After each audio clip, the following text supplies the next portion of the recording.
இந்த பிளேடர் தான் ஜிங்காவோட அப்பா, அதாவது ஜிங்கா ஹகானி.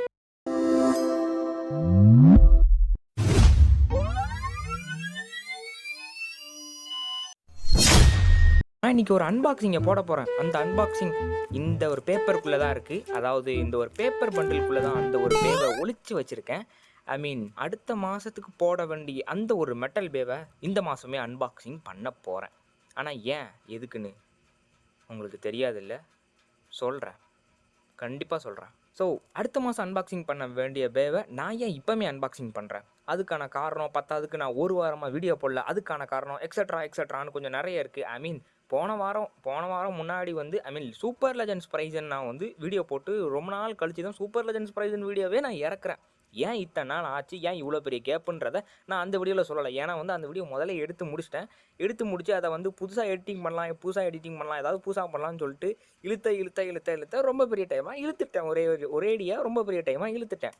அண்ட் இந்த பே உங்கள் எல்லாத்துக்கும் ராக்லிவ் அன்பாக்சிங்லேயே தெரியும். இந்த பே ஆல்ரெடி என் கைக்கு வந்துட்டு நான் அடுத்த மாதம் அன்பாக்சிங் போடணும்னு சொல்லி வச்சுருந்தேன். அன்பாக்சிங் போடலை. அதாவது போடலைன்றதை விட சீக்கிரமாக போடுறன்றதான் ஒரு உன்னதமான உண்மை. ஏன்னா வந்து ஏன் நான் சீக்கிரமாக போடுறேன், அன்பாக்சிங்க்கு பே இல்லை, ஒன்றுமே இல்லை. பே கூட இப்போ அன்பாக்சிங்க்கு என் கையில் இல்லை, ஓகேவா? ஸோ அதனால தான் இந்த ஒரு பேவை நான் இப்போமே இன்றைக்கே அன்பாக்சிங் பண்ண போகிறேன். அண்ட் அது மட்டும் இல்லாமல் இதுக்குள்ளே இருக்க என்ன பேன்னு பாருங்கள், சொல்லி என்னது பாருங்கள். சரி, ஓகே, நம்ம பிளேட் எடுத்தாச்சு. வாட்டர் ப்ரீத்திங் ஃபர்ஸ்ட் ஃபார்ம் அந்த சீன்லாம் இல்லை, சும்மா இருப்போம். ஸோ இது பேப்பரில் தான் வந்துட்டு உள்ளார சுருட்டி வச்சுருக்கேன். அவர் கொடுக்கும்போது ஒரு பபுள் ட்ராப்பில் கொடுத்தாரு. நம்ம கை சும்மா இருக்குமா? அன்பாக்சிங்கை போட்டு, அதாவது வீடியோ எடுக்கிறன்ற நினப்பில் எடுக்காமையே ஓப்பன் பண்ணி அது உள்ளே என்ன இருக்குதுன்னு அதை வந்துட்டு பிரித்து பார்த்து சரிப்பா பே நல்ல கண்டிஷனில் இருக்குதுன்னு சொல்லி மன திருப்தி அடைஞ்சதெல்லாம் வந்து ஒரு மாதத்துக்கு முன்னாடி. இது வந்துட்டு நான் பேக் பண்ணல, என் நண்பன்கிட்ட கொடுத்து மாப்பிள்ளை பேக் பண்ணி தாடா மாப்பிள்ளை வீடியோ எடுக்கணும் அப்படின்னேன். அவனும் சேர்றா உனக்கு இல்லாதா மச்சான் அப்படின்னு சொல்லிட்டு பேக் பண்ணான். டேப்பு கேட்டான், கொடுத்தேன். ஒரு முட்டுக்கு டேப்பை மட்டும் சுற்றி வச்சுருக்காங்க, டேப்பை வேஸ்ட் பண்ணிட்டாங்க. அவன் ஆனால் இருக்கு அவனுக்கு பார்த்தா. எல்லாம் வந்துட்டு ஹிந்தி பேப்பர், நம்ம மொழியே கிடையாது, ஓகேவா? எல்லாமே வந்துட்டு வடக்கு செல்லர்லேருந்து வாங்கினாலே ஹிந்தி பேப்பர் தான் கிடைக்கும், தெரியும்னு நினைக்கிறேன். ஏன்னா நம்ம பிளேடர்ஸ் வாங்குறது முக்கால்வாசி ஹிந்தி பிளேடர்ஸ் வச்சு ஹிந்தி செல்லர்ஸ்லேருந்து தானே கிழிச்சு தான் எடுக்கணும். Orange colour, orange. Okay, so ஒவ்வொரு பார்ட்டாக எடுத்து வைக்கிறேன், ஏன்னா வரமாட்டேன்து. ஃபியூஷன் வீலு, எப்பா ஒரு வழியாக டிரைவர் வந்துட்டு. ஓகே, இதுக்கு மேலே இது இருக்குது நண்பா. ஆனால் கண்டிப்பாக உன்னை வந்து பாராட்டியே ஆகணும்டா, எப்படி எடுத்துருக்க மத்தியா கடைசியில் ஒன்றால் இப்போ. ஓகே, ஸோ பார்ட்ஸை அரேஞ்ச் பண்ணிட்டேன். இது வந்து ஸ்பின் ட்ராக்கு, அதோட சேர்த்து பர்ஃபார்மன்ஸ் ஸ்ட்ரிப்பும் இருக்குது. இது ஃபியூஷன் வீலு, அதுக்கப்புறம் இது எனர்ஜி லேயர், இது வந்து ஃபேஸ் போல்ட், ஓகேவா? இதுதான் ஃபீனிக்ஸ், ரிவே ஃபீனிக்ஸ் கிடையாது. நீங்கள் பர்ஸ்ட் ஃபேன்ஸ் இருக்கீங்க, எனக்கு புரியுது. உங்கள் எண்ணத்தை என்னால் வந்து புரிஞ்சிக்க முடியுது, ஓகேவா? ரிவே ஃபீனிக்ஸ் வேணும்னு சொல்லிட்டு அன்பாக்சிங்காக துடிக்கிறீங்கன்னு எனக்கு புரியுது. ஸ்டாக் இருந்தால் தானே, ஸ்டாக் இருந்தால் பேமெண்ட் இருக்காது, பேமெண்ட் இருந்தால் ஸ்டாக் இருக்காது. இதே என் நிலமை, இப்போதே நிலமை. இது பேர்ன் ஃபீனிக்ஸ். என்ன ப்ரோ, ரிவேயை மட்டும் தூக்கிட்டு பேர்னை தூக்கி போட்டால் அது வந்து பெஸ்ட் பே இருக்காதா? பாருங்க, மெட்டல் பே. அது யாரோட பேனா?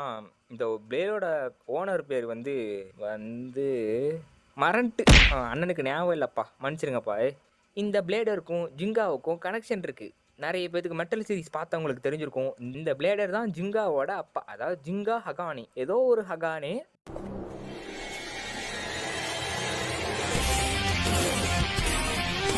பட் ஞாபகம் இல்லை, ஹகானேன்றது ஞாபகம் இல்லை, அதுவே பெரிய விஷயம். ஸோ கிட்டத்தட்ட 5 வருஷத்துக்கு முன்னாடி பார்த்த சீரீஸில் ஹகானேன்ற பேர் ஞாபகம் வந்ததே பெரிய விஷயம். வந்துட்டு நான் டெக்ஸ்ட்டில் போட்டு விட்றேன், பார்த்துக்கோங்க, ஓகேவா? டெக்ஸ்ட்டில் வந்துட்டு இவ்வளோ பெருசாக கொட்டத்தில் போட்டு விட்றேன் நான். ஏன்னா ஆல்ரெடி கமெண்ட் வந்திருக்கும் ஒரு நேரத்துக்கு. ஆல்ரெடி நம்ம பசங்க பாட்டு கீழே போயிட்டு, என்னடா இது கூட தெரியாமல் இருக்க நீங்களா, என்னடா மெட்டல் பேப்பர் ஃபேன் வெளியே போய் சொன்னால் கட்டையால் அடிப்பான்னு சொல்லிட்டு நம்ம பசங்க கீழே வந்து ஆல்ரெடி கமெண்ட்டை போட்டிருப்பாங்க ஒரு 2 பேர். இப்போ போய் பார்த்தா கூட இருக்குன்னு நினைக்கிறேன், தெரிஞ்சு. இதுதான் அதோட வந்துட்டு spin track and fusion wheel. 145Hன்னு வாங்கின்னு நினைக்கிறேன் அந்த ஸ்பின் ட்ராக்கை. அண்ட் நல்லாவே இருக்குது பாயப்பா. ஆனால் வந்துட்டு ஃபீனிக்ஸோட தீமுக்கு மேட்ச் ஆகுதான் கேட்டால் சத்தியமாக இல்லை. ஃபீனிக்ஸ் வந்துட்டு ஆரஞ்சு கலர் நான் ஒத்துக்கிறேன். ஆனால் பட் ஒரு இந்த மாதிரி ஒரு மஞ்சள் எல்லோ வந்துட்டு ஒர்க் ஆகுமான்னு கேட்டால் அந்தளவுக்கு மேட்ச் ஆகலை. மேபி டக்கராட்டோமி இன்னும் கொஞ்சம் டிஃப்ரெண்ட்டாக பண்ணியிருக்கலாம். சொல்ல மாட்டேன் பார்த்தீங்களா, இட்ஸ் ஒரிஜினல் டக்கராட்டோமி பேங்க. ப்ரைஸ் வந்துட்டு நான் வீடியோவோட சென்டரில் சொல்கிறேன். ஸ்டார்டிங்கில் சொன்னால் ஓடிவிங்க இல்லை, அதுக்கான தான் எப்படி ப்ரோ எங்கிட்டு ப்ரோ அப்படின்னு சொல்லிட்டு கேள்வி வரும் நேரத்துக்கு. ஸோ அதனால் சென்டரில் சொல்கிறேன். இதான் இதோட பெர்ஃபார்மன்ஸ் டிப்பு. ஸோ இதை வந்து ஒரு மெட்டலில் கொடுத்துருக்காங்க. இந்த பார்ட் வந்து ஒரு மெட்டலு. எனக்கு வந்து இந்த பார்ட்டு கொஞ்சம் தேஞ்சு போய் இருக்குது.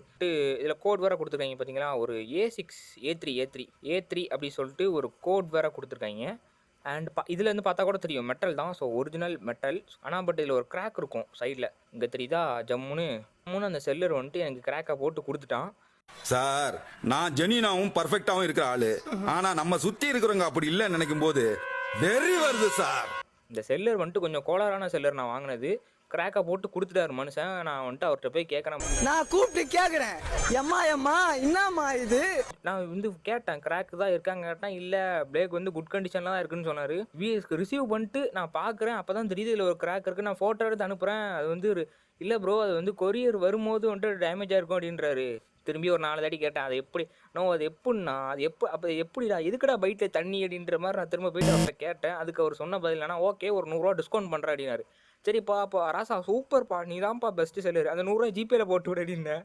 அவர் வந்துட்டு எது ஜிபேவா, மெட்டல் ஸ்பின் ட்ராக்கு இது வழியாக அது வந்து ரொம்ப நேரம் சுற்றும் அப்படின்றாங்க. எனக்கு சத்தியமாக தெரில. இந்த பேர்ன் ஃபீனிக்ஸ் வந்து ட்விஸ்டட் டெம்போக்கே டஃப் கொடுக்குன்றாங்க. ஏய், வாயை முன்னேந்து போட, எதா அசியமாக பேசிட்டு போகிறேன். ஸோ ஃபியூஷன் வீல், இதுதான் பேர்ன் அப்படின்னு சொல்லப்படுறா ஃபியூஷன் வீலு.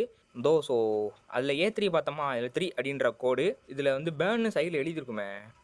ஸோ இங்கே பார்த்தீங்கல்ல, பேர்ன் வீல் அப்படின்னு சொல்லிட்டு அதிலே வந்துட்டு எழுதியிருக்கு. 2 பக்கமும் எழுதியிருக்கு. ஓகேவா, பேர்ன் வீல் அப்படின்னு சொல்லிட்டு அதில் எழுதி இந்த பக்கம் ஒரு ஃபயர் மாதிரி வந்து ஒரு சிம்பிள் வேறு கொடுத்துருக்காங்க மெட்டலில். ஸோ உண்மையிலேயே வந்து வெயிட்டடான்னு கேட்டால் அந்தளவுக்கு இல்லை. எனக்கு தெரிஞ்சு ராக் வீல் அளவுக்கு வெயிட் இருக்குன்னு நினைக்கிறேன். ஸோ ஒரு நிதமான வெயிட். அண்ட் ஃபீனிக்ஸ், அதாவது எனர்ஜி வீல். இந்த மாதிரி எனர்ஜி வீலை நான் இப்போ தான் முதல்ல பார்க்குறேன். ஒரு ஆரஞ்சு கலரில் பொலியர் நடிக்கிற ஒரு எனர்ஜி வீலு. ஸோ பாதி ஸ்டிக்கர்லாம் வந்துட்டு கழிஞ்சிட்டு மீதி ஸ்டிக்கர் தான் கொஞ்சம் இருக்குது. இங்கெல்லாம் வந்துட்டு ஏதோ டெக்ஸ்ட்டு இருக்குது. ஓகேவா, ஏதோ ஃபீனிக்ஸ் அப்படின்ற டெக்ஸ்ட்டு இருக்குது. அண்ட் லாஸ்ட்டாக இருக்கிறதோ அதோட ஃபேஸ் போல்ட்டு. எனக்கு எதுக்கு இதில் ஸ்டிக்கர் ஓட்டியிருக்காங்கன்னு எனக்கு தெரில. பாதி ஸ்டிக்கர் வந்துட்டு போயிட்டு மீதி வந்துட்டு டேட்டூ தான் இருக்குது. நல்ல வேலை. ஆனால் பட் நான் என்ன கேள்விப்பட்டேன்னா, எந்த ஒரு இதுக்கும் டேட்டூ வந்து இருக்காதுன்னு நினச்சேன். ஃபியூஷனு மெட்டல் மாஸ்டரு எதில் இன்ட்ரடியூஸ் பண்ணுறாங்கன்றதை நான் மறந்துட்டேன். மேபி மெட்டல் மாஸ்டர்னு நினைக்கேன். I think so. ஏன்னா வந்து மெட்டல் மாஸ்டரில் தான் வந்து டேட்டூ பண்ண ஆரம்பித்தாங்க.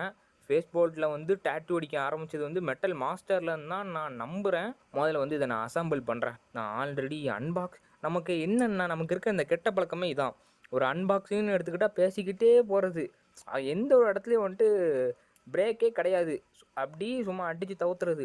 அதனால தான் முக்கால்வாசி என் வீடியோஸ் எல்லாமே கிட்டத்தட்ட ஒரு 10 நிமிஷத்துக்கு மேலே போகுதுன்னே சொல்லலாம். முதல்ல இதை போட்டு ஒரு டைட்டை போட்டு ஃபியூஷன் வீலை போட்டு லாக் அடிச்சிருவோம் கையிலே. பரவாயில்ல, லைட்டாக ஒஞ்சிக்கிறனால கையிலே லாக் ஆகிட்டு. கையில் சுற்றுமான்னு எதிர்பார்த்தேன் பம்பரை மாதிரி. பரவாயில்லைங்க, ஓரளவு கையில் சுற்றுறான். மற்ற பேலாம் வந்து நேரத்துக்கு பறந்து போய் கீழே விழுந்துருக்கும். பரவாயில்ல, பையன் கையில் சுற்றுறான். லான்ச்சர் எடுத்து லான்ச்சிங்கை போட்டு பார்த்துருவோம்.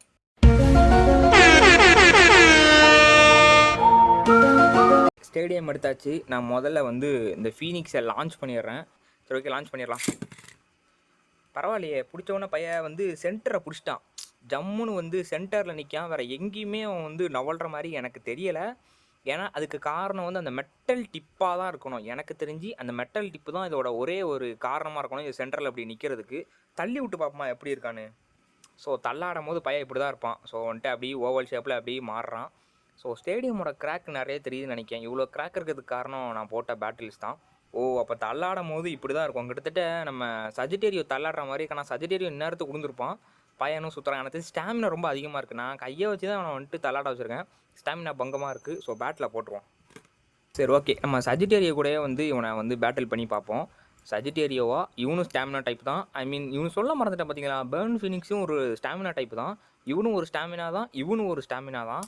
2 ஸ்டாமினாக்கு நடுவில் நடக்கிற பேட்டிலில் யார் ஜெயிப்பான்னு சொல்லிட்டு சந்தேகம் தான்.